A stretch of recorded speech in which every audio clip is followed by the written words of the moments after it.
Welcome. My name is Peter Sa. For more than a decade, I've worked inside healthcare quality programs, supporting both national and Medicaid focused plans as they tried to turn insight into performance. And no matter the market or no matter the measure set or even the vendor stack, I kept seeing the same pattern repeat over and over.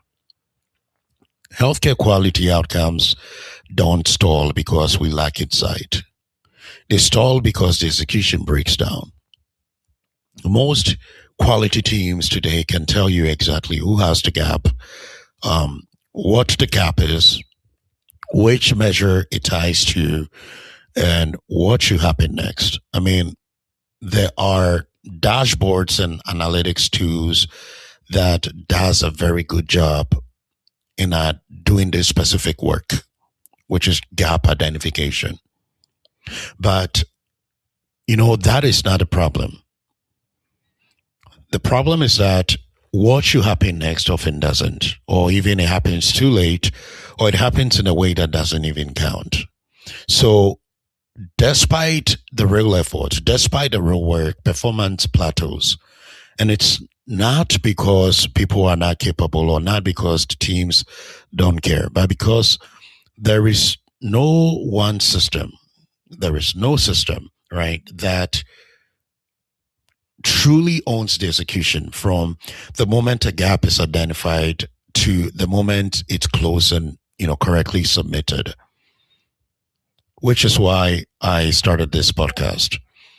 Now, this is not another healthcare podcast that talks about healthcare leadership stuff or healthcare trends, headlines, or surface level strategy.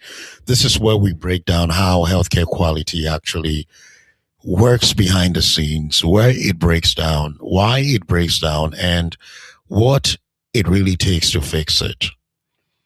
Because at the end of the day, quality performance or quality gap closure doesn't fail or stalls because we lack insight. It fails because we usually don't execute effectively and efficiently. This is the execution gap. One, two, three, four.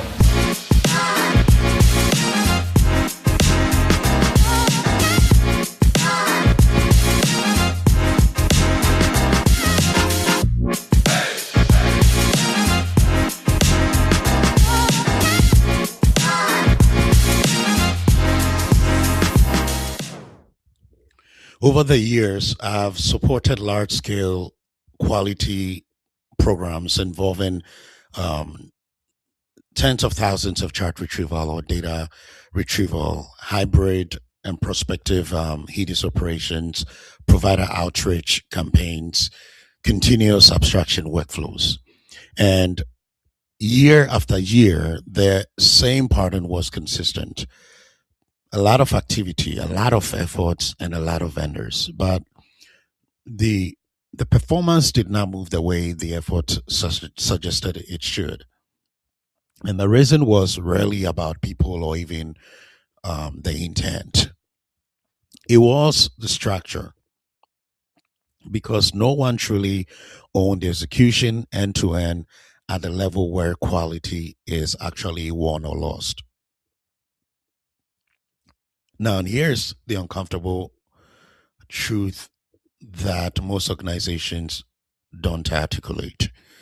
As an industry, I believe we have over invested in insights and under designed execution. I'm going to let us sink in.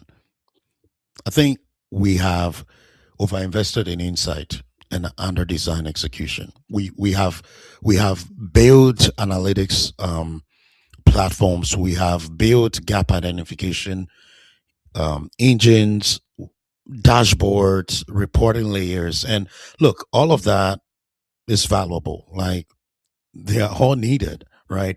But none of it closes a gap. A gap can only close when the right action happens, when um, the right evidence is captured, or even when the submission meets the criteria as well as the timing. Now, between we see the gap phase and it closed and content phase, those two phases, there are a lot of too many disconnected handoffs that I've seen or I've experienced. And that space is where the breakdown happens. And this is the execution layer that I'm talking about. When the gap is identified, up until when it's closed and it's actually truly counts. Now, you know, let's walk through a real workflow. Not this is not an ideal one, right? Let's say step one, the gap is identified, and this part usually works very well. The data is clean, the gap is visible, and there are no issues checked, right? Then it moves to the next phase, which is step two. Now the team start going after the evidence, or either to retrieve the chart or to retrieve the data. Now this is where the crack starts to form. Sometimes requests may go out very late without prioritization, or providers are faxed or emailed without prioritization, and there's no um, strategy around which gaps are mostly likely to close, or even which gaps drives performance. Volume replaces precision. Now, when you move on to the step three, which is, now we're going after the chart has arrived, right? Retrieval is treated as a milestone in this case. Hey, we have hit the milestone of, 70%, 80%. We've gotten the charts back, right? But the real question often goes unasked. And this is the real question. Is the chart actually usable? Does it contain the correct date? Does it contain the required documentation, the evidence that meets the measure? And often the answer is no. Now, when we continue forward, right, with the gap closure life cycle to step four with abstraction and or data extraction, abstractors do what they are trained to do. If they're automated system, the system will extract the data from the chart, will normalize, but sometimes they also flag missing or inefficient evidence. But then the workflow stops because abstraction is rarely connected to a next action. There is no closed loop that would say, here is what is missing, go get it, like go after it. Now, when we move on to step five with outreach, if outreach happens, right? Let's say we need to um, go after the provider.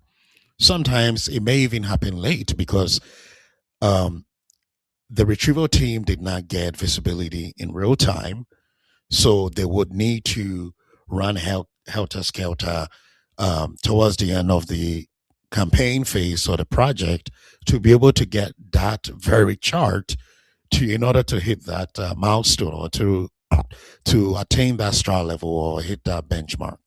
So providers will end up receiving the list of gaps with minimal context because everything seems rushed. And from their perspective, the ask isn't clear. And if you're in this space, in quality space, and you've worked with providers or engaged with providers, one thing that providers, um, I wouldn't say hate, but they are not fan of is being handleless. And even when they respond, right, by providing the information requested, the documentation sometimes doesn't always route back to the right gap, or it doesn't even route back in time. Now, and if we proceed further to step six, which is the submission phase, this is the final mile.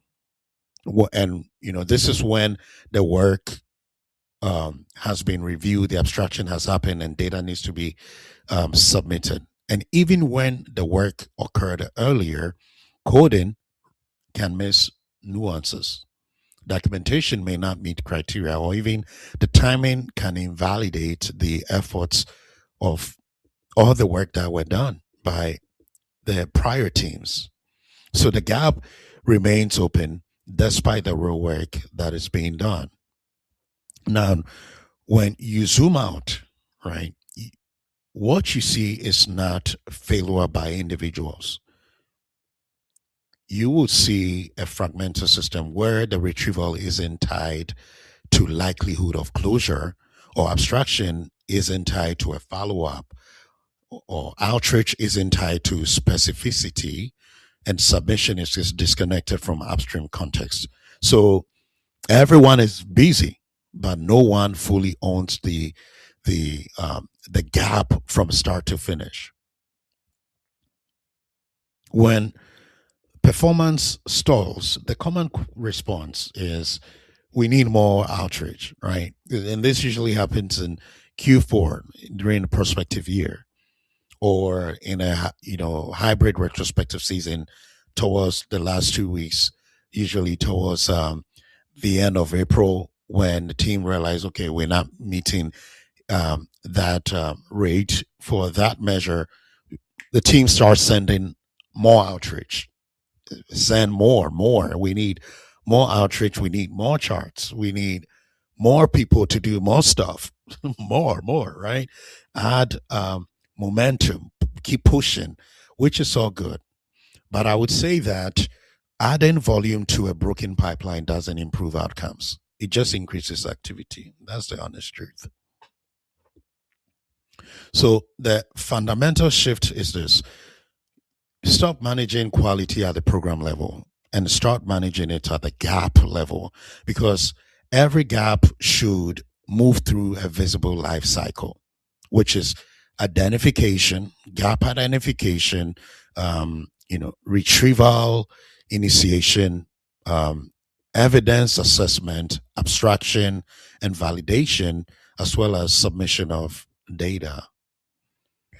At each and every of these steps, there have to be clear ownership. The next action needs to be defined, right? What needs to be done next to drive that gap to be closed? And the progress also needs to be very visible, because when gaps are managed this way, the execution becomes intentional instead of reactive. You're not just last minute trying to go after those gaps in order to meet your performance, which, hey, if you need to do it, go for it. But I believe there are systems or checks and balances that can be implemented to avoid some of this reactive um, response. And that is where the performance will really change. So if your program feels like it's doing everything, but the performance is not moving, you are probably right. The effort is real. I mean, I've spoken to plan leaders and I've heard this. Folks have reached out to me as to how to navigate through certain measures and how to drive gap closure. They're facing issues, and the effort is real. What is missing is the connective tissue. Like, quality doesn't fail due to lack of insight. Or let me put it this way: quality gap closure, healthcare quality gap closure doesn't fail or doesn't stall due to lack of insight. It fails when the execution isn't owned end to end. Like everyone is doing their own stuff. And at the end they you'd expect, a good performance. I will leave you with this. Over the next few episodes, I will be breaking down what gap level execution actually looks like in practice, meaning how program um, redesign workflows, what they stop measuring, and what they finally measure. If you are a quality leader and this, felt uncomfortably familiar, I would genuinely like to hear how your execution actually works today, and not the slide, not the slide version. Okay, there's no deck, no pitch, just a conversation. You can find me on LinkedIn or through Prodero Health. And if you want to pressure test how your gaps move or stall, I'm always open to the discussion. Gap closure doesn't fail because we lack the knowledge. I believe it fails when no system ensures the work actually gets done. See you in the next one. 1, 2,